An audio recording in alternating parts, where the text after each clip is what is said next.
So today I'm going to explain a technique called the tapping technique, or EFT, Emotional Freedom Technique, and we are going to use it for cravings when you quit smoking. Now, I write about this in my book, The Smoking Cure, How to Quit Without Feeling Like Shit. And I think dealing with cravings is one of the most important aspects of actually becoming a non-smoker. And if you can deal with those, you can resist it and you no longer smoke. So I try to give you as many tools as I can to handle that and to move forward. Because just telling yourself you're not going to do it, yeah, that's, as anyone who's ever tried to smoke knows, is very difficult if it works at all.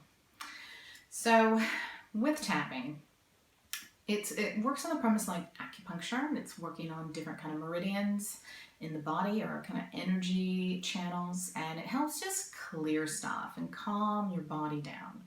And through the tapping, it works on a part of your brain called the amygdala. And the amygdala it's the first kind of sensor for finding out stressful things or something it should be worried about. It's the first thing that triggers off anxiety or stress with you. So it's a little like almond-shaped organ in your brain, and it's always looking for anything it thinks will cause trouble.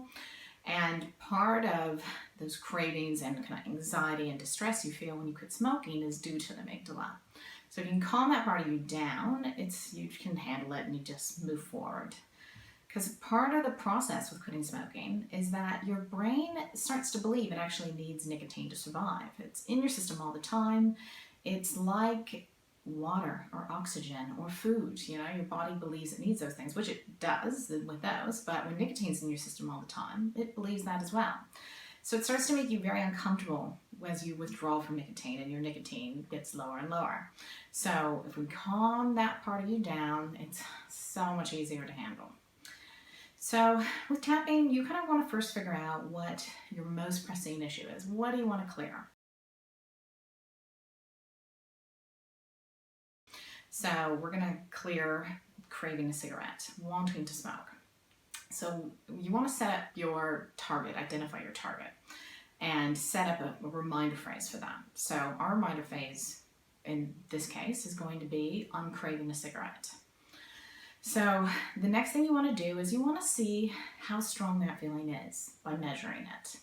And they have something called the SUD scale, or subjective units of distress, and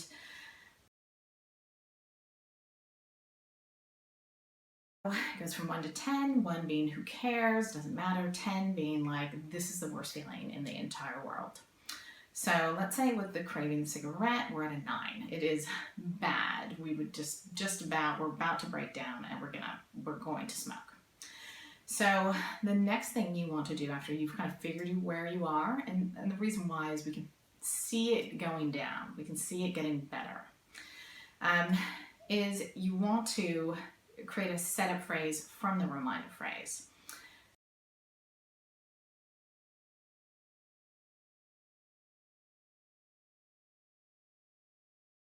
The setup phrase is, even though. You want to accept how you're feeling right now. So it's, even though I'm craving a cigarette, and with that, you want to have a positive statement about that. So it's accepting things right now as they are.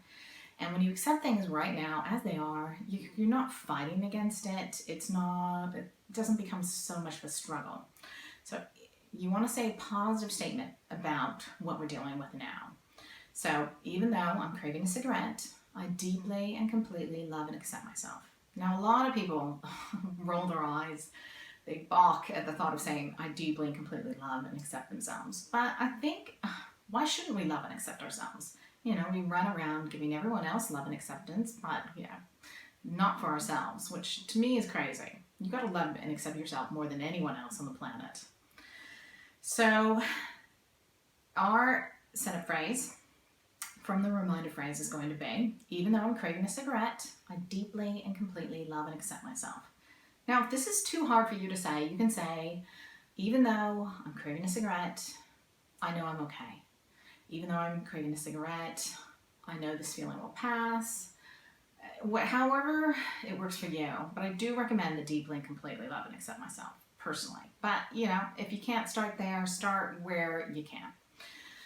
So then the next thing you want to do after figuring that out is you want to kind of allow that feeling to kind of settle in before you start the tapping. So we start on what they call the sore spot. Now this is just the way I do it. There's lots of different ways to do it, but this is just the way I've kind of evolved over the years with working with thousands of clients. And so there is no right or wrong way. This is just my way. So we're going to start with the sore spot, and it's 2 lymphatic points that are right about here in your chest. You're just going to rub and press down. So you want to just say that reminder phrase to start. So I'm craving a cigarette. And just allow yourself to feel that feeling. Allow it to kind of settle in and really just be present with it. So I'm craving a cigarette. I'm craving a cigarette.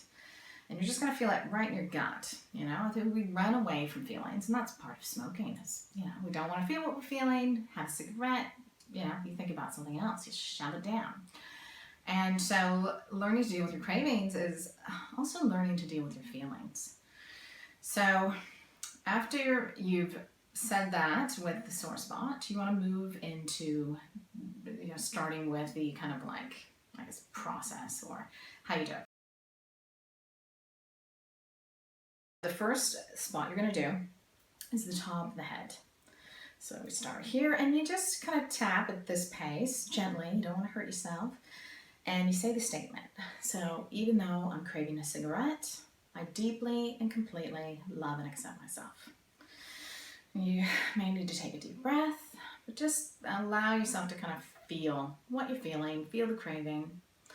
So then the next spot is up here, just kind of above the eyebrows, right along the eyebrow line. So we're going to say, even though I'm craving a cigarette, I deeply and completely love and accept myself. And then the next spot is right on the side of the eye, kind of where that it kind of goes in a little bit. So right here, even though I'm craving a cigarette, I deeply and completely love and accept myself. And then the next spot is under the eye. So even though I'm craving a cigarette, I deeply and completely love and accept myself. Now, some people do it with both hands. Some people do it with one hand. I personally like both, but if you want to do it with just one hand, that's absolutely fine too. So after the eye, we're going to move down to below the nose and above the lip. And so it's just right here. So even though I'm craving a cigarette, I deeply and completely love and accept myself. And now when you get down to here, you're just going to go in that little crease below your lip and I guess right above your chin.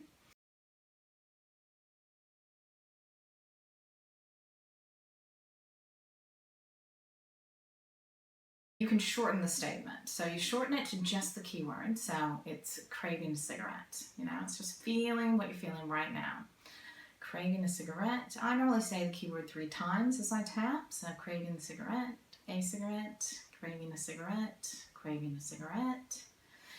And then you want to go, the next point is imagine like if you had a tie and you just go right here.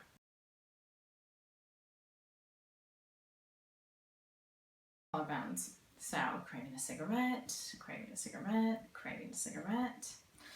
Now the next point is what they call bra strap line, or like under the arm. If you wear bras, right where your bra strap hits. If you don't, maybe 6 inches under your armpit. So craving a cigarette, craving a cigarette, craving a cigarette. And then I go right in this little crease right here on your wrist, and you just tap. I just use 3 fingers personally, so it's craving a cigarette, craving a cigarette, craving a cigarette. And then you do the other side, craving a cigarette, craving a cigarette, craving a cigarette. And then the next point is right between those 2 bones here, the right from the edge of your hand, like 4th and 5th fingers. And it's craving a cigarette, craving a cigarette, craving a cigarette. And then you go other side, craving a cigarette, craving a cigarette, craving a cigarette. And then they call it the karate chop point. Now you can go like this, and then that, or you can go like this. I just do this because I think it's faster. So craving a cigarette, craving a cigarette, craving a cigarette. Now that's one round of tapping. Now, when you finished a round, you want to figure out where you're at the scale now, where you are on the subscale. So, let's say you've done one round of tapping, I'm craving a cigarette. So when I think about it now, I'd say maybe I'm at a 5. You want to keep tapping down until you're at like a 1 or a 2. You know, even, and if you don't have time for that, even just one round, just to kind of shift it, is very helpful. But I find, yeah, you want to measure where you are before, and then you want to measure where you are after. And that way you can see it actually changing. There's other things you can do to kind of integrate it on both sides. So you can kind of go like this, and you can look one way, and you can look another way, keeping your head still. And that just helps put it into both hemispheres of the brain while calming the amygdala as well. And as you do more rounds, you can change what you say. You can say, you know, you can start with another round, and it's, even though I was craving a cigarette, I'm feeling much better, so, and I still deeply and completely love and accept myself. Or even though I'm craving a cigarette, I know I'm going to be okay, and I deeply and completely love and accept myself. Even though I struggle with being a non-smoker, I deeply and completely love and accept myself. Like, you can change it as you go. You can add in things that are also bothering you, or you may feel them come up. It's, you know, again, there's no right way or wrong way. There's just, you know, it's fun. It's good to find out processes and what's going to work for you. But I really hope you find this helpful. I think dealing with cravings when you quit smoking is the hardest part of it. You know, we all can stop, but it's dealing with how you feel afterwards. And the more tools you have to allow yourselves to feel those feelings, let them pass through you, and still know you're going to be okay, the more likely you are going to be a non-smoker, to like beat this addiction for good. And for me, I was pack-a-day plus smoker for over 15 years. I did everything to try to quit, and it was hypnotherapy really helped me, and then learning tools like this. So I hope this helps you, and I hope that you become a non-smoker, because I don't think anyone loves being a smoker, personally. I don't think you love being a smoker if you're watching this video, and I want you to live the happiest, healthiest life possible. So have a great day, and I will talk to you soon. Let me know in the comments if you have any questions about this technique, or if you'd like me to explain any other techniques or do tapping for any other topics. Thanks.